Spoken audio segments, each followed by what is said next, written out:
If you could turn with me in your Bibles, the book of Luke, chapter 6. And while you're turning there, have you ever been in a situation where you had to go hunting for a new church? Maybe you got moved to a different area. Maybe you found yourself in a place where maybe the same old was getting a little bit stale for you. Well, let me ask you a question. What were you looking for when you started looking for a church? Oh, there's an old saying that if you aim at nothing, you'll always hit it, right? So it's a good idea to have some kind of criteria as far as something to guide our search for a fellowship where we're really going to be blessed. Boy, when I look at the New Testament, as far as churches that I would have really wanted to be a part of, I'll tell you, at first glance, the church at Ephesus, man, they had it going on. In the book of Revelation, chapter 2, Jesus speaks about the good things this church had going for it. He said, I know your works, your labor, your patience, and that you cannot bear those who are evil. And you've tested those who say they are apostles and are not, and have found them liars, and have persevered, and have patience, and have labored for my name's sake, and have not become weary.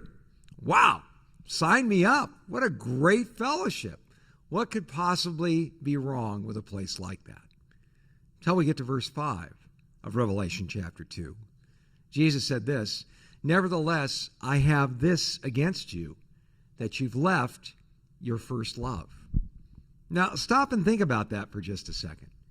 Here, this church was doctrinally discerning. They were active and involved in outreach.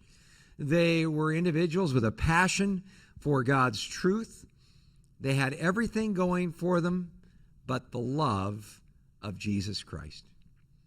What a sad situation to be in. How crucial was this? Jesus went so far as to say that unless you get back online in your love relationship with me, you're not going to be at church very much longer. You're not going to shine at all. And you know, what's true of churches, interestingly, can be true in our lives as individuals. We can be busy beavers for the kingdom of God. We can be involved, we can be invested in a number of different fellowship groups. But unless our love relationship with God is foremost, unless it is flourishing, we're on shaky ground spiritually. It's the difference between legalism and a love relationship with God. It's the difference between religion and a relationship. You know, when you hear that old Christian saying, I'm not religious, I have a relationship with God, what's the difference?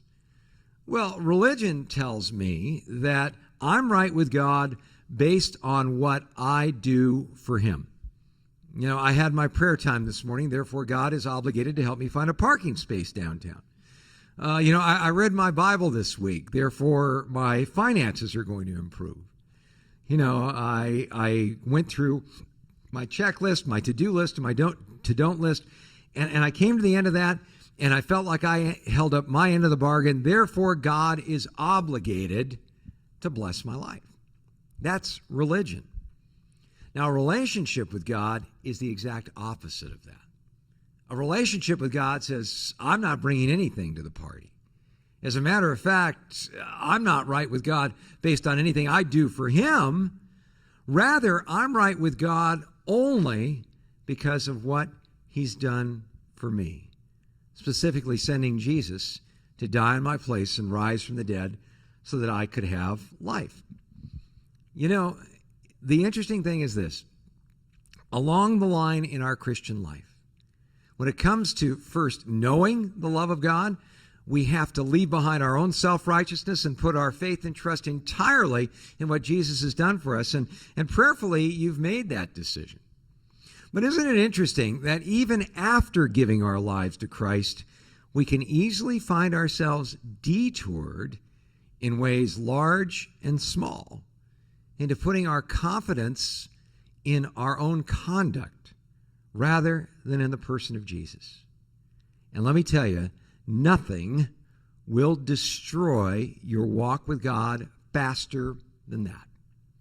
How can we avoid becoming the next victim? Well, for the next few minutes, we're going to see Jesus coming face to face with individuals that not only made that choice to put their faith and trust in their own good works, but actually insisted on it.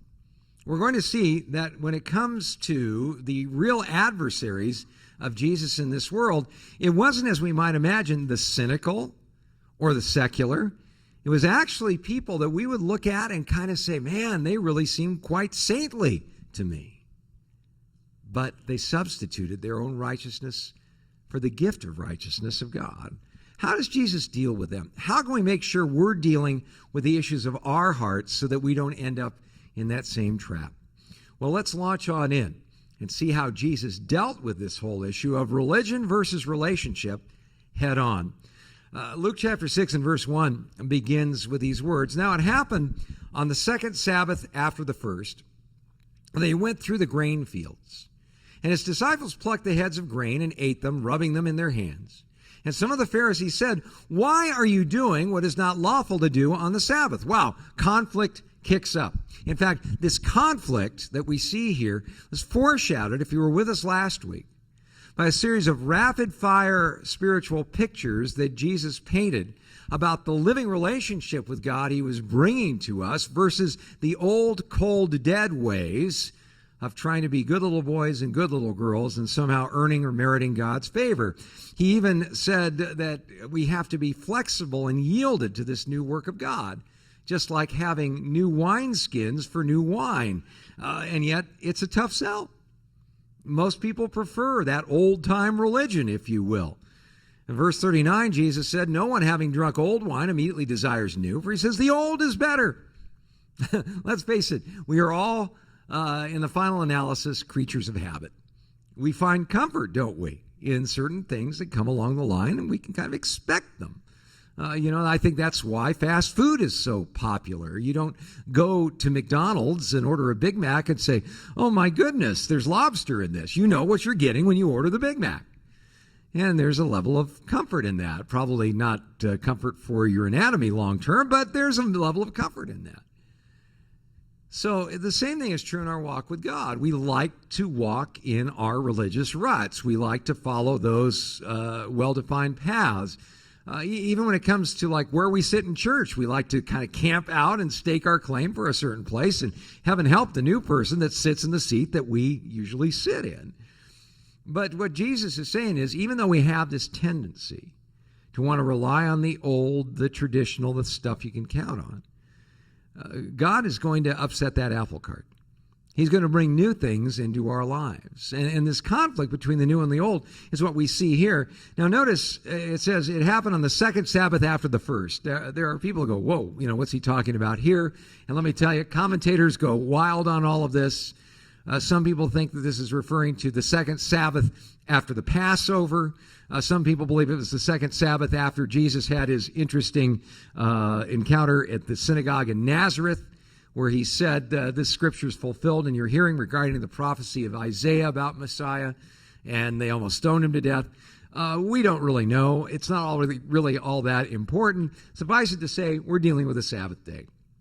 And following the time of gathering on the Sabbath, Jesus and his disciples are going through some grain fields, and they're plucking the heads of grain and eating them and rubbing them in their hands. And the Pharisees said to them, why are you doing what is not lawful to do on the Sabbath? Well, a couple things here. First of all, the idea of them picking grain in somebody else's field is not what the Pharisees were bent about. In fact, in the book of Deuteronomy chapter 23, in Leviticus chapter 23, you can look these passages up on your own time, God had set up for the people of Israel, in a sense, a welfare system. It was designed to be a hand up without being a hand out. And this is essentially how it worked. If you owned a grain field, first of all, you weren't supposed to harvest the whole thing. You're supposed to leave the corners available so that the poor could come and harvest it themselves and have something to eat. Secondly, if you found yourself in a place where you were going to take advantage of, say, going through someone else's grain field, you could harvest some heads of grain, but you couldn't bring along, say, a container with you. In other words, you could take enough that you could carry but don't bring a wheelbarrow along and take advantage of someone else's generosity. But it was all designed in such a way that the individuals who were poor in the land could have their needs met, but not have their needs met, in a sense, by laziness or taking advantage of other people. And there's a New Testament principle that applies here as well. One of the things that we have had to work through in the history of this church is the whole idea of benevolence, taking care of individuals who've fallen on financial hard times. And people will come to the church quite often and ask about getting some money. They'll say, I've had this sickness, or I lost my job. I really need some help paying the rent. Well, over the years, we've come up with some principles that guide our dealings in these situations. First of all, we tell people this is not Calvary Christian Fellowship savings and loan. That's not what we're here to do. We ask them, have you talked to your family about this? Because the number one priority for taking care of one another is your own family. I just don't, I'm a little proud about it. No, you need to go to your family.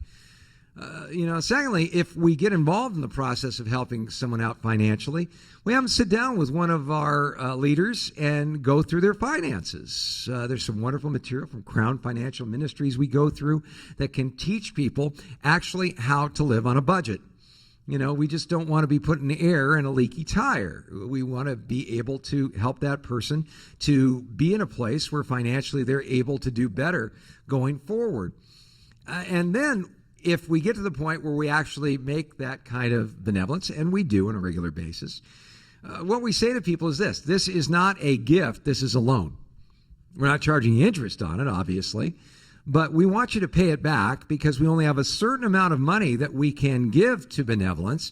And if you give it back, then that frees us to be able to minister to more people. That way, that person, by paying that back, has the dignity and the faithfulness before God to see that we're not just treating them like a charity case, so to speak.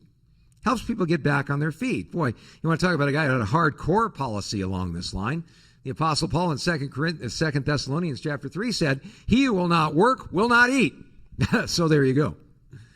Well, this whole process of picking grains in the field fell into that category. And what they would do in this situation is when the wheat fields were getting ripe, you'd pick the heads of grain and you'd rub them in your hand so that you remove, say, the husks. You'd blow the chaff away, and then you could pop the grain in your mouth, sort of free-range granola, for lack of a better term. Well, here the disciples are doing this, and the Pharisees are bent out of shape. Why are you doing what is not lawful to do on the Sabbath? You have to understand how important the Sabbath was to this sect of Judaism called the Pharisees. They were the self-proclaimed experts on the Jewish law. Most Pharisees were so committed to understanding the Jewish law, they had what we would call the whole Old Testament memorized. That's pretty hardcore. And if that wasn't enough, they also had the comments of their religious experts they looked up to. In fact, they venerated these comments even above the level of the Bible itself. One rabbi from the time of Jesus wrote, "If anyone speaks a word against the Torah," that is the books of Moses, "they can be forgiven. But if anyone speaks a word against the rabbi's interpretation of the Torah, they'll never be forgiven." So these guys, as we're going to see, were really good at out-Bibling the Bible. And when it came to the Sabbath, man, it was open season. The Pharisees had 39 different ways that you can break the Sabbath. And underneath each of them were at least 15 to 20 subcategories under each of these major categories. Paul Simon saying about 50 ways to leave your lover. They had thousands of ways that you could break the Sabbath. And so when these Pharisees saw, say, Peter or James or John, hey, a little hungry here, feeling a little peckish after synagogue service and so on, let's just have a quick snack to tide us over. That, by their lights, was the party foul of all party fouls. They could hardly believe that these guys actually did this sort of thing. Now, Jesus' response to this is really classic. Jesus answering said, "Have you not even read this?" Let that sink in for just a second. You're talking to people who'd memorized the whole Old Testament. These guys took their propers. They prided themselves on being the individuals who knew the law backwards and forwards. Jesus said, have you ever read this? Yeah, you ever read the Bible? Basically, what Jesus was saying to these guys, man, talk about putting a pin in an overinflated ego. Have you not even read this? What David did when he was hungry, he and those who were with him, how he went into the house of God, took and ate the showbread, and also gave some to those who were with him, which is not lawful for any but the priests to eat. Now, the other bomb that Jesus drops on him here is this. He points to an incident in the life of King David. 1 Samuel chapter 21, if you want to write it down and read about it later on. King David at this point in his life is being chased from pillar to post by King Saul. He is so much a fugitive, so much on the run. Have you ever seen Harrison Ford in The Fugitive? That's what David's lifestyle was. He was so on the run that he literally had nothing to eat, he and his men. So they came to the tabernacle. The high priest there, he said, you got any bread, anything for us? Oh, the only thing we got is this showbread. Well, showbread was a very interesting part of the worship of Israel, in that there would be 12 loaves of this special kind of bread that would be put on what was called the altar of fellowship in the tabernacle. They would set these things out, and it was a picture of how the 12 tribes of Israel were to be constantly in the presence of God. It is also a picture of how the 12 tribes of Israel had to be constantly renewing their relationship with God, because when they put this bread out, right, it would get stale. It get moldy after a time. I don't know if you've ever bit down on a piece of moldy bread, your Dave's bread that had been in your pantry too long, and had that discovery early in the morning. But you got to change bread out, and that was this beautiful picture. Now, when they would change the bread out, the only people who were permitted to eat that bread, according to Moses' law, were the priests. They were the ones who would consume that, and then they would replace it. Well, in this moment of human need, an exception was made. King David said, can we have this bread? So understand the bomb that Jesus is dropping by bringing this up. Not only is he saying, have you guys ever read the Bible? To these Bible experts, right? Who do you think we are? A bunch of pumpkins? And then he said, you guys think you're more spiritual than King David? Really? Is that what you're saying here? Wow. Jesus is really dropping the bomb on him. And the reason that he's doing this is really important. He wanted them to understand something. Yeah, these guys had memorized the whole Old Testament, but they missed the whole point of what the Sabbath was all about. They could give you your 39 ways to break the Sabbath and all the subcategories. But in the book of Mark, chapter 2 and verse 27, they missed this important point. In the parallel account, Jesus said to them, the Sabbath was made for man, not man for the Sabbath. In other words, when God gives us commandments, God gives us commandments not to burden us, but to bless us. God gave the Sabbath command to this agrarian society where you'd wake up with the dawn and you'd work till dusk to try to make a living for your family. He gave this command to these people saying, take a day off. Back off for a day. Renew your heart, renew your mind, renew your fellowship with God. It will do you a world of good. But unfortunately, these people had reversed that. They had become so enamored of all of their picky restrictions about keeping the Sabbath that the Sabbath, instead of a blessing, was this huge burden. It was a huge bummer. And it didn't start out that way. It probably crept into their lives on little cat's feet, just like it does with us. It's so funny how we have this tendency to out-Bible the Bible. You ever been around people that do that? Boy, I remember when I started seminary at Talbot Seminary, the Graduate School of Theology at Biola University. And this is my first experience with Christian education. I was raised in a non-Christian home. All my education had been secular up to this point. And I remember going down there so excited, right, to start my in-depth Bible studies. Feel a little intimidated. Wow, it's going to really be something. So I went down to register for my classes, and, I paid all my fees, and I got my course schedule, and I got my books. And right when I was checking out, the registrar said, oh, one other thing.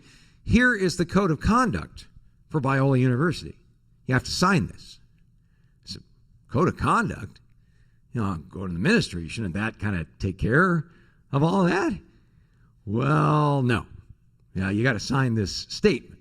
I go, okay, what's on the statement? I didn't realize this, but Biola University and Talbot Seminary were known across the country for standing for the Big Four, or maybe standing against. The Big Four, you know what they were? If you were going to go to Talbot, you had to sign a statement that as long as you were there, you would not drink alcoholic beverages, you would not smoke, you would not attend questionable forms of entertainment, which, according to the deliberations of their Pharisees, was any movie over PG. PG-13, not acceptable. And the other element was you will not dance while you're there. Well, like I said, I was a stranger to you crazy Christians culture out there. You cats have some strange things that you guys are into, at least by my lights, as a new believer. And I looked at this thing and I said, okay, I understand, but what's this thing about dancing? And the registrar looked at me and said, well, dancing leads to other things. And I said, well, yeah, but I'm married. And the lady looked at me like I had two heads, questioning this whole idea that somehow dancing could possibly be, anything else but the pathway to the rise of the Antichrist. She said, just sign the statement. Yeah, and I was like, I either sign the statement or I don't go to seminary. So I ended up writing a letter to Talbot and saying, look, I signed your statement. And because I signed your statement, I will not engage in any of the Big Four while I'm here. But I want you to realize that you guys are getting dangerously close to legalism. You're adding things to the Bible that just aren't there. I mean, the question always comes up, can Christians dance? Well, by my observation, some of them can and some of them can't. But to elevate this to this point, believe it or not, about 3 years after I graduated from Talbot, they finally got rid of the dancing thing, the Big Four thing, because guess what?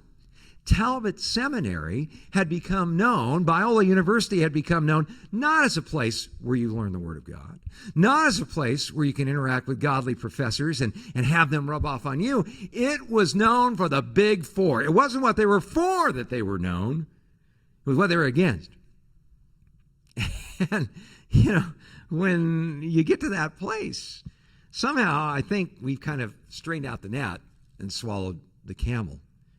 You see, God doesn't come into our lives to ruin our lives or to, in a sense, restrict our lives. He comes to renew and revive our lives with a love relationship with Him that will answer these moral questions to you far more effectively than having a Big Four or a to-do list or a don't list or signing some statement saying, I will not do this. As soon as you sign one of those statements, isn't it funny how the flesh just goes, yeah, we'll see about that.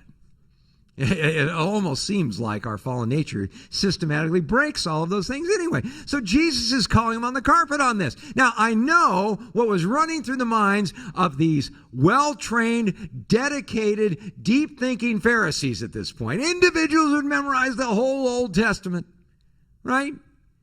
I know what was going through their mind when Jesus dropped that on them. They looked at Jesus and said, who do you think you are? We've thought through this. We're the experts. You're just this guy from Nazareth of all places. What gives you the authority to tell us what the Sabbath is and what the Sabbath isn't? Well, here's the ultimate bomb. Verse 5, and he said to them, the Son of Man is also Lord of the Sabbath. Says who? What Jesus was saying says me. You need to realize how heavy this is. Every once in a while, and maybe you've encountered this as well, we'll run into people who will say, well, I think Jesus was a good teacher. I just don't really think he was God. I think he's one of many equally good sources of spiritual truths, but to say that he was God in human flesh, that's just taking it a bit too far. Some of them, and you'll run into this if you talk to, say, a Muslim friend about Jesus' claim to be God, they'll say, okay, show me in the New Testament where Jesus said the words, I am God, and I'll believe you. Well, Jesus never says those words. You know why? Because if Jesus had said those words, I am God, that could be very easily misconstrued. Someone could look at that and say, well, in the Old Testament, the word Elohim, that refers to God, can also refer to God's representatives. It can refer to godly judges. So maybe that's all Jesus was saying when he was saying, I'm God, I'm God's representative. That's all that really, and suddenly you're back to square one. Even if you had that statement. Here's what I love about Jesus. He doesn't leave any room for cover here. This absolutely blows that way of thinking out of the water.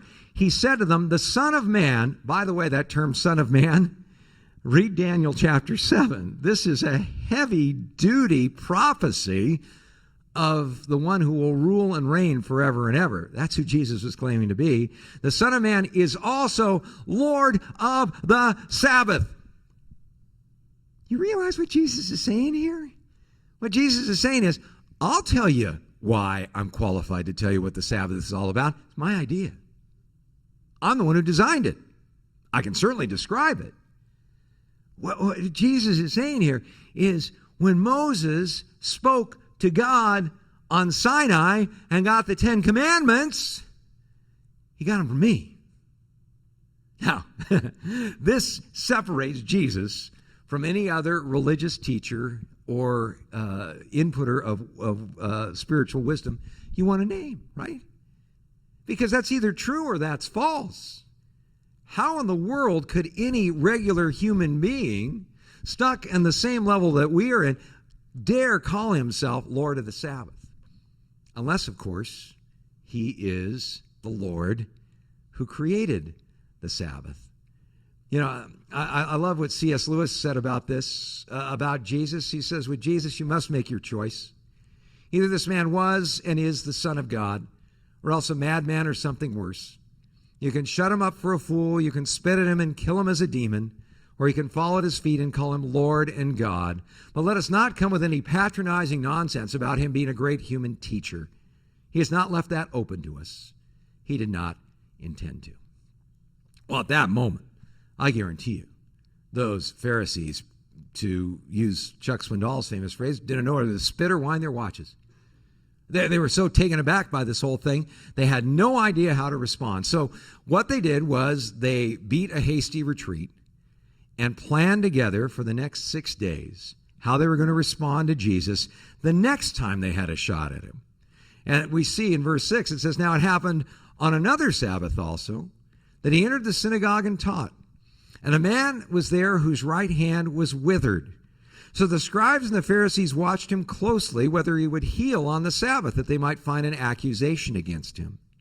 But he knew their thoughts and said to the man with the withered hand, arise and stand here.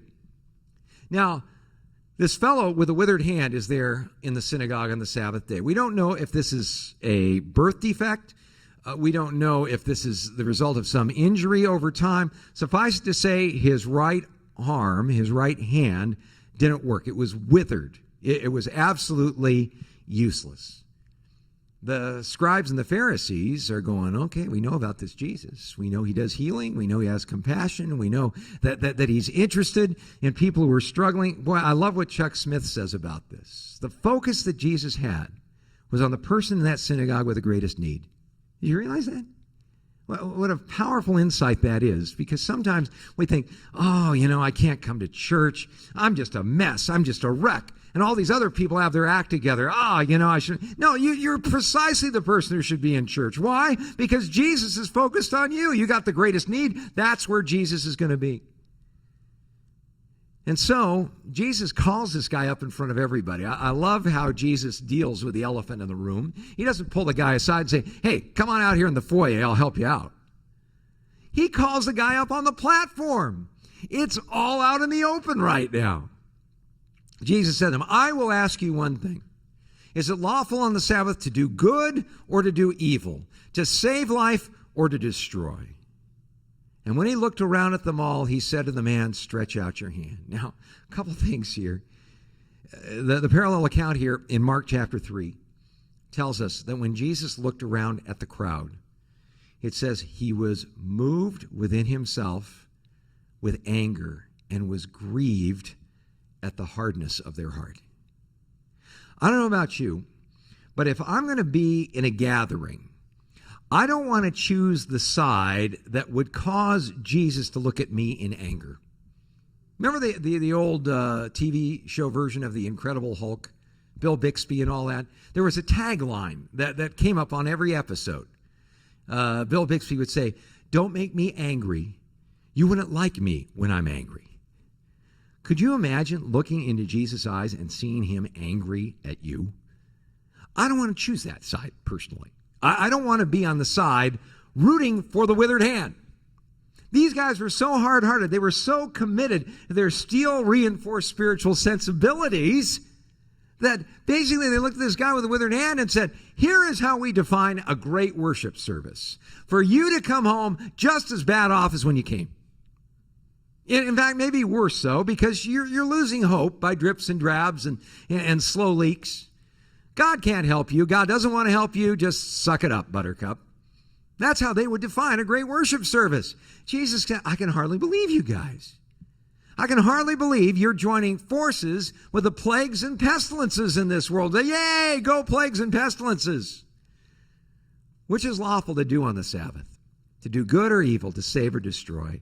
And then he said to the man, stretch out your hand. Now, I love this because basically what Jesus is asking this guy to do is the impossible. Right? The guy goes, got experience with withered hands. You're telling me to stretch. I can't stretch it out. It doesn't work. I thought we were clear on the concept. Jesus asks him to do the impossible. Stretch out your hand. Isn't it funny how Jesus asks us to do the impossible? He's still in that business, by the way. Some people will say, God will never give you anything that's too big for you to handle. Why do we lie to people like that? In my experience with God, he gives me all kinds of things that are too big for me to handle, but not too big for him to handle. That's the difference. And so Jesus asked him to do an impossible thing. You want to see God ask you to do an impossible thing? Try this one on for size. A new commandment I give to you, that you love one another as I've loved you. It's impossible for me to love like Jesus does, unless Jesus gives me the power to do it.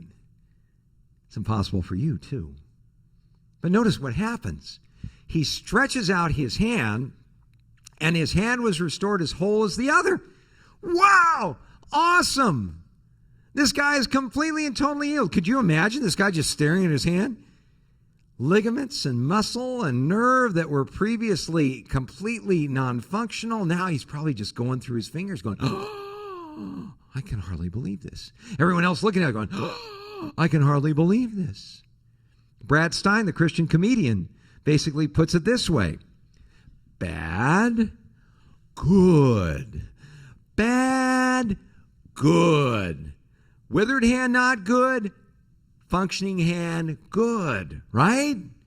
Not for everybody, but they were filled with rage and discussed with one another what they might do to Jesus. The parallel accounts tell us that at that point they decided Jesus had to die. Could he heal the guy with a bad hand? No, because he didn't play by their spiritual rules. And that, unfortunately, is where legalism, instead of a love relationship with God, inevitably leads us. We get mad when people get healed because they don't do it according to our rules. We get angry with people that just aren't as spiritual as we think they ought to be. If you want to do a little self-exam, I'll leave you with this. As to whether you're walking in love, the love of God, the unconditional grace of God, or if you're drifting into legalism, let me ask you 3 questions. Number 1, when you look at yourself, what gives you peace with God? Is it because you had your prayer time this morning? Is it because you came to this service today? Is it because you read a chapter of the Bible? You think, oh, okay, if I do these things, then I'm going to be able to find a parking space downtown on Monday. God's going to bless me for that. Are you in a situation where you are making deals with God, saying, okay, because I've done this, I can count on God to do that? Secondly, when you look at God, who do you see? Isn't it funny how when we first came to faith in Jesus, it was the unconditional love of God, the fact that God loves us in spite of ourselves. When we were at our worst, Christ died for us, right? That's what drew us to Christ. But almost immediately after, if you're like me, this thought creeps into our mind, man, Lord, I got to show you it was a good deal that Jesus died for me. And suddenly we transform God from a good father into a 700-foot tall representation of some critical parent whose approval we could never earn or merit or deserve.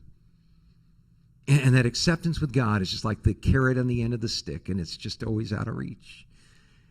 Is that how you look at God? If you do, you're on the road to legalism.